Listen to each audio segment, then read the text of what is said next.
사무엘상 5장 1절에서 12절까지 우리 말씀을 봤는데요. 이 전의 사건을 저와 여러분이 잘 알듯이 언약궤를 빼앗겼습니다. 블레셋에게. 이스라엘 백성은 하나님을 단지 자신의 뜻을 이루기 위해서, 전쟁의 승리를 하기 위해 이용하려는 수단으로만 하나님을 그렇게 이용하려고 했었죠. 하나님을 진정으로 사랑하는 것이 아니라 자신을 위해서 하나님이 필요했던 것이었습니다. 그로 인해서 하나님께서 능력이 없어서 하나님이 이렇게 언약궤가 블레셋 백성에게 빼앗긴 것일까요? 하나님은 능력이 있으시고 전능하신 분이시기 때문에 하나님의 능력으로 뺏기지 않을 수도 있었습니다. 근데 하나님께서 그 이방 나라, 무지한 그 이방 나라에게 뺏기게 된 이유는, 목적은 무엇인가 하니, 이스라엘을 하나님께서 그냥 죽이려고 그러려고 했던 것도 아니고, 또 그 블레셋 사람들을 죽이기 위해서도 아니고, 하나님의 능력을 어떻게 과시하기 위해서 그냥 뭔가 나중에 보여주려고 그런 것들이 아니라, 이스라엘의 그 모든 악행들, 자기 속에는 옳은 대로 생각하는 신앙이라고는 전혀 찾아볼 수 없는, 그래서 형식으로만 이렇게 가득 차 있는 껍데기만 남은 신앙, 그 불신앙을 하나님께 제해버리시기 위해서 하나님이 친히 붙잡혀 간 거예요. 친히 멸시와 수치를 당하시는 것입니다. 저는 이전에 그렇게 하나님께서 언약궤가 블레셋에 뺏기는 그 모습을 보면서 십자가를 묵상하게 되었습니다.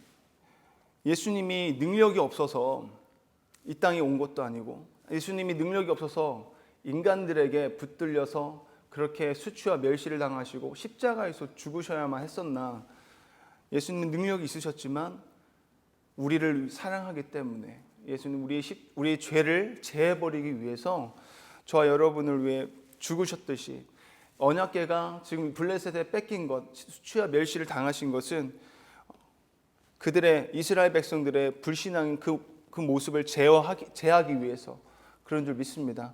그래서 여호와 하나님께서 지금 비록 언약궤가 블레셋에게 뺏겨왔지만, 오늘 이 5장 말씀에서 하나님께서 그 적진 한가운데서 행하시는 일들을 우리가 봄으로 인해서 하나님의 전능하심을 또 저와 여러분이 오늘 볼 수가 있는데요. 1절에 보면 블레셋 사람들이 하나님의 궤를 이제 빼앗아 왔습니다. 그래서 에벤에셀로부터 아스돗이 이르느니라. 그래서 그들이 섬기는 다곤의 신전에다가 언약궤를 놔둔 거예요. 왜 그들이 그랬을까? 그들이 이제 승전한 민족이잖아요. 승리한 민족이 패배한 민족의 그 신상을 갖고 와서 자기네 신전에 갖다 놓는 것은 그들이 믿는 그 신을 우리의 포로가 된 것이다라는 의미로 데려온 거거든요. 갖고 와가지고, 그래서 이스라엘 백성의 전의를 더 상실하게 하고 그들의 그 신앙을 더 무너뜨려가지고 다시금 재기하는 데 있어서 쉽지 않게 하기 위해서 그렇게 한 것이었습니다. 결국은 언약궤가 그 다곤 신전에 오게 됨으로 인해서 하나님은 능력이 없고 너희들이 믿는 신은 별거 아니다, 우리의 포로가 되었다, 그 모습을 이제 상징하는 모습인데요. 근데 하룻밤 지나고 나니까 어떤 일들이 벌어집니까? 다곤이 쓰러져 있는 거예요. 쓰러져 있는데 어떻게 쓰러져 있냐면 법궤 앞에 머리가 이렇게 땅에 닿아가지고 있는 거죠. 그 모습을 보면 어떤 모습으로 저희가 보게 돼요? 머리가 엎드려졌다는 것은 굴복하는 모습, 종의 모습, 또 어떤 경배하는 모습이잖아요. 하나님이 더 위고, 다곤, 그들이 믿는 블레셋 그 나라가 믿는 신은 하나님 밑바닥이다, 이런 걸 상징해 주는 모습이죠. 근데 이게 블레셋 사람들은 우연이라고 생각했어요. 어떻게 하다 떨어지지, 이런 적 처음인데, 그래서 다시 스스로 일어날 수도 없는 다곤 신이죠, 그들이 섬기는 우상은. 근데 그들이 스스로 세워가지고 다시 놔뒀는데, 다음날 보니까 이번에도 동일하게 쓰러져 있는데, 머리가 그 땅에 떨어져 있는데, 이번에는 그 전체적으로 떨어져 있는 것이 아니라 몸뚱이는 그대로 있는데 머리랑 손목만 떨어져 있는 거예요. 부러져 가지고 있는 거예요. 근데 다곤 신전은 그들이 섬기는 그 신전은 이런 조그만 공간이 아니라 엄청 큰 신전이거든요. 문지방이 있다라는 것은 문 들어오는 곳 저쪽 끝에 그 머리랑 손이랑 달랑 떨어져 있고 몸통은 제일 앞에 있다라는 거예요. 이거는 누군가 갖다 놓지 않으면은 있을 수 없는 일인 거죠. 두 번째 이런 일이 있고 나서는 그들이 이건 우연이 아니구나라는 걸 이제 인식하게 된 겁니다. 그래서 그들이 다시 오늘 보면은 5절 말씀에 그러므로 다곤의 제사장들이나 다곤의 신전에 들어가는 자는 오늘까지 아스돗에 있는 다곤의 문지방을 밟지 아니하더라. 여호와의 손이 아스돗 사람에게 엄중히 더하사. 하나님의 손이 막 이제부터 일하기 시작하는 것입니다. 하나님이 그들이 섬기는 신보다 훨씬 위라는 거.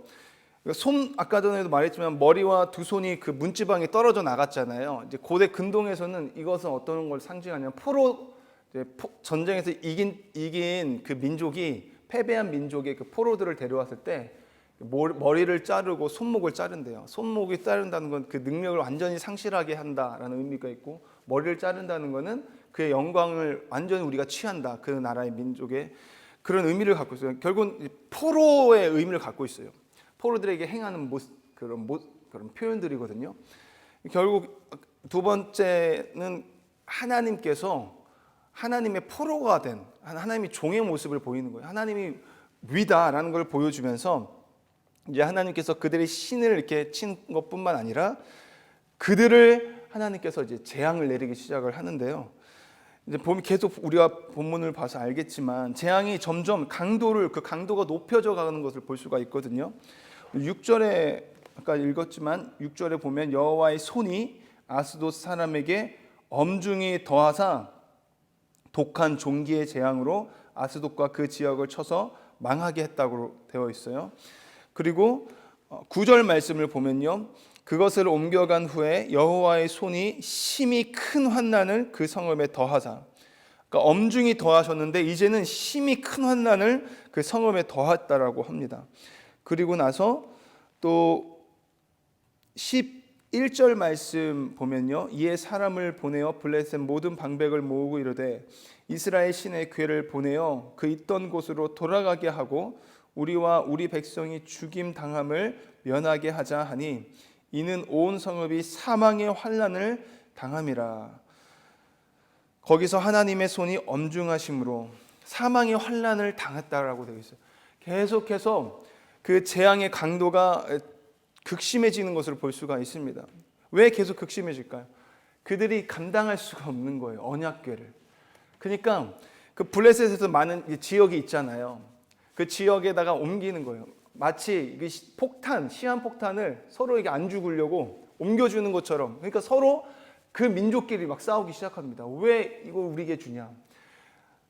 우리에게 주지 마라. 이러면서 서로 싸우게 되고, 그 안에 내분이 일어나게 되고, 내란이 일어나게 되고, 그리고 많은 사람들이 독종을 위해서 죽게 되고, 어린아이뿐만 아니라 남녀노소 할 것 없이 다 이제 죽어가는 모습을 볼 수 있습니다. 그래서 사망의 환난을 당한다라고 지금 이렇게 표현하고 있는데요. 오늘 이 말씀을 통해서 전 두 가지를 보고 싶은 게 있어요. 첫 번째는 하나님이 언약궤가 그들에게 빼앗기는 모습을 보면서 저와 여러분도 우리가 믿는 하나님이 나 때문에 멸시와 수치를 당해서 하나님의 영광을 가리우면 안 되겠다. 하나님의 그 언약궤가 그 이방의 그 무지한 이방인의 그 신전에 포로로 잡혀 있는 모습으로 뺏기긴 했잖아요. 그 모습을 볼 때 내가 믿는 하나님 나 때문에 영광 가리우면 안 되겠다. 그래서 오늘 저와 여러분이 하루를 살아가면서 나 때문에 하나님이 더 영광이 되고 나 때문에 예수만 드러나고 나타나는 그런 삶을 살 수 있기를 축복합니다. 하나님께서 적진에 있을 때에 무능력하게 있었던 것이 아니라 하나님께서 그 적진 한가운데서 행하시는 일들은 어떤 일이었어요? 하나님 스스로가 싸우기 시작하는 거죠.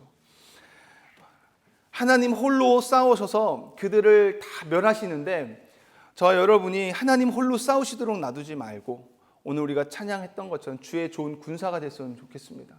그래서 오늘 하나님 그분을 의지해서 우리 안에 있는 여러 가지 죄악들 있잖아요. 죄악들을 싸우고 여러 가지 끊지 못했던 죄악들을 싸우시고 또 우리가 관계 때문에 힘들어하는 여러 가지 어려운 마음들 더욱 하나님 의지해서 싸움으로 인해서 하나님만 홀로 영광이 되는 그런 하루를 살아갈 수 있는 저와 여러분이 되었으면 좋겠습니다. 기도하시겠습니다. 하나님 감사합니다.